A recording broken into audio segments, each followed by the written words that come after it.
Before I launch in on the penultimate chapter of Gulliver of Mars, or Lieutenant Gulliver Jones, his vacation, um, let me just talk about what I've read so far. I think I've talked about the writing.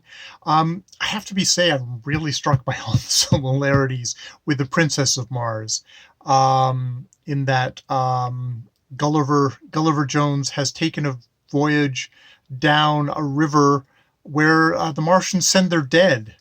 And now these are actually dead people. And it's said to be their kind of like, their final resting place. And he kind of goes there and he finds it's very much just like it's a cold ice mausoleum of all the frozen dead bodies of the Martians. So it isn't quite like John Carter, the Princess of Mars, where he goes down it and he finds that, like, they send down people who are near death, or have decided to die, and finds that actually they either get slaughtered by the savage kind of the kind of races of Mars, or they get enslaved by the white Martians. And then also by the black Martians. It's like slavery all the way down, and it's kind of exposes the gods of Mars as falsehoods. In this one, there's a travel down the river of the dead Martians, and he finds, it's just everybody's frozen there. But then we also have a thing where in these chapters that a meteorite is going by Mars and it is roasting the planet. And everyone is dying off. And indeed, it looks like everyone is going to die off.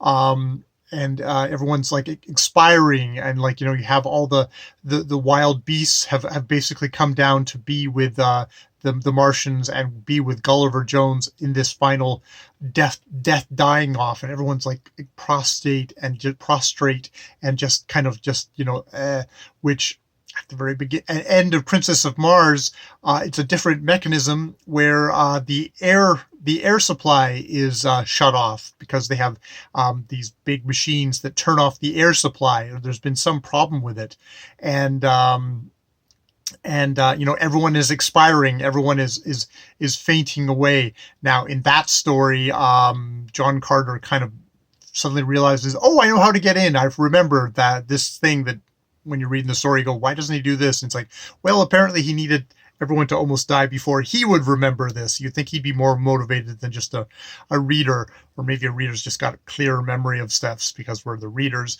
But regardless, he finally does remember. He gets into the air plant. He gets it turned back on. He thinks, and then plunks down and finds himself back on Earth. But it's sort of a repetition of like, oh my God, the planet is about to die. And but of course, in Gulliver of Mars, what happens is the comet just continues by, and everyone is able to revive that way.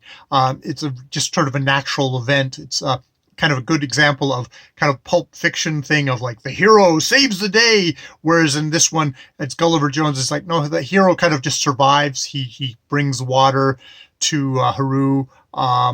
Sadly enough, Sai, the other woman there, she sacrifices her last drop of water to Haru, so she dies. She expires, and then they escape. They're making good their escape from the woodsman and Arhap, the ruling king of this thing, who is he's fulfilled all of he sets Gulliver Jones tasks, and he's able to do them because coincidence upon coincidences of he just happens to have all the items that the guy says, you have to transport yourself and get me this crown from the dead folks people. And it's like, I just happen to have that in my bag here. There you go. And also with whatever his other thing is like, he's able to do that. And it's like the king's like, yeah, we'll get back to this later. And and he knows when finally they all revive that he's going to go back on his word. So it's like, okay, we need to escape now, which is what they do, which is where we're going to find out how things continue along in the story of Gulliver of Mars. So yes, I'm going to go help with some painting downstairs now, but I figured I'd get that in before we get to the final two chapters of the book. It's like there's a lot of similarities with Princess of Mars, but it's also, there's a lot of differences. I can see why Edgar Rice Burroughs' pulp adventure maybe is the thing that caught on, and poor Arnold's work is the one that didn't sell well, and people just didn't pick up at the time, which is a shame.